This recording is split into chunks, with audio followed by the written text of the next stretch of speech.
T20 विश्वचषकाच्या रणांगणातून भारताने T20 विश्वचषकाच्या super 8 मध्ये सलग दुसरा विजय साजरा करून सेमीफायनलचं तिकीट जवळजवळ पक्क केलंय। सुपर 8च्या दुसऱ्या सामन्यात भारताने आज बांगलादेशचा 50 धावांनी दणदणीत पराभव केला। या सामन्यात भारताने बांगलादेशला विजयासाठी 197 धावांचं आव्हान दिलं होतं आणि त्या आव्हानाचा पाठलाग करताना भारताने बांगलादेशला 20 षटकात 8 बाद 146 धावांवर रोखलं। भारताकडून कुलदीप यादवने 3 तर अर्शदीप सिंग आणि जसप्रीत बुमराहने प्रत्येकी 2 विकेट्स घेऊन बांगलादेशी फलंदाजीचं कंबरडं मोडलं। त्याआधी या सामन्यात बांगलादेशने नाणेफेक जिंकून भारताला फलंदाजीसाठी पाचारण केलं होतं। मग भारतीय फलंदाजांनी धावांच्या वाहत्या गंगेत हात धुवून घेतले। हार्दिक पंड्याने अवघ्या 27 चेंडूत नाबाद 50 धावांची धडाकेबाज खेळी उभारली। त्याच्या अर्धशतकाला 4 चौकार आणि 3 षटकारांचा साज होता। कर्णधार रोहित शर्माने 23, विराट कोहलीने 37, ऋषभ पंतने 36 आणि शिवम दुबेने 34 धावांची खेळी केली। त्यामुळेच भारताला 20 षटकात 5 बाद 196 धावांची मजल मारता आली होती। आता भारताचा सुपर 8 मधला अखेरचा सामना हा सोमवारी ऑस्ट्रेलियाशी होणार आहे। आणि या भारतीय संघाच्या या सलग सुपर 8 मधल्या दुसऱ्या विजयाविषयी आपण बातचीत करूया थेट अँटिगामधून क्रिकेट समीक्षक सुनंदन लेलेशी। सुनंदन,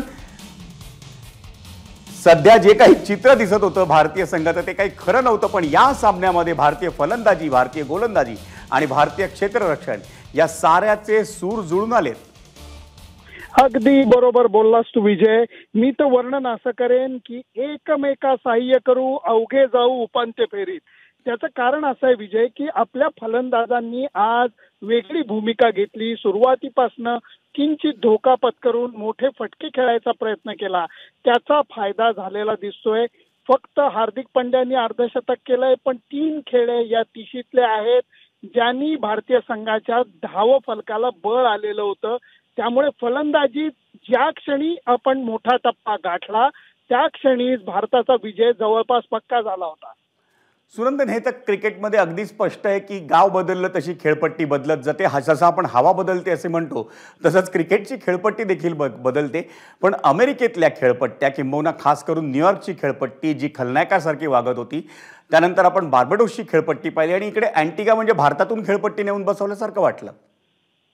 अगदी बरं वाटलं, कारण भारतीय संघातले खेळाडू हे म्हणत होते की वेस्ट इंडिजला आल्यापासून आम्हाला जरा जीवात जीव आलाय, खास करून फलंदाजांच्या। कारण चेंडू जर का मनासारखा उडला किंवा खाली राहायला लागला तर मग गडबड होऊन बसते। मोठे फटके मारताना 10 वेळा विचार करायला लागतो। भारतीय फलंदाजांना या चांगल्या विकेटवरती गेल्या वर्षी इथे दौरा केला असल्यामुळे अंदाज आहे, त्या अंदाजाचा फायदा घेत योग्य वेळी योग्य फटकेबाजी त्यांनी केली। आज जर का पाहिलं तर मला आकडा अगदी स्पष्ट आठवत नाहीये, पण 12 चौकार 13 षटकार मारले गेलेत।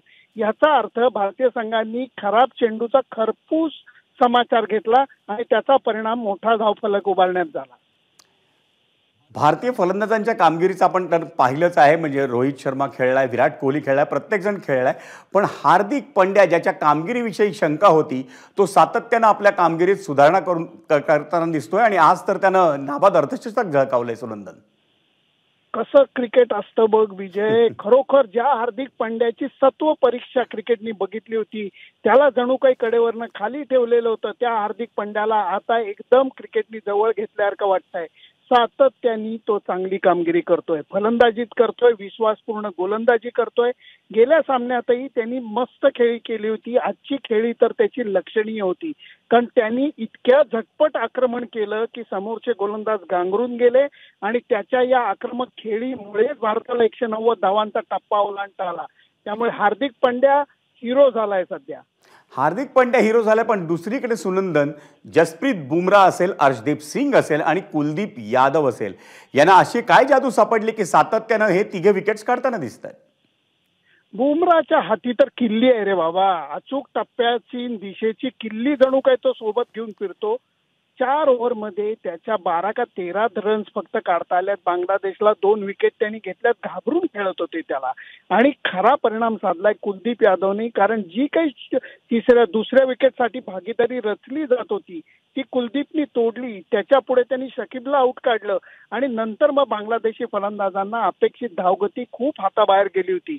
अर्शदीप हा सुद्धा योग्य वेळी योग्य कामगिरी करण्याच्या जवळ आहे, पण एकूण मिळून आपल्या गोलंदाजांनी सगळ्यांनी प्रयत्न केले, जाळं लावलं आणि त्याच्यात बांगलादेशच्या खेळाडूंना सापडवलंय. धन्यवाद सुनंदन या सविस्तर माहितीबद्दल.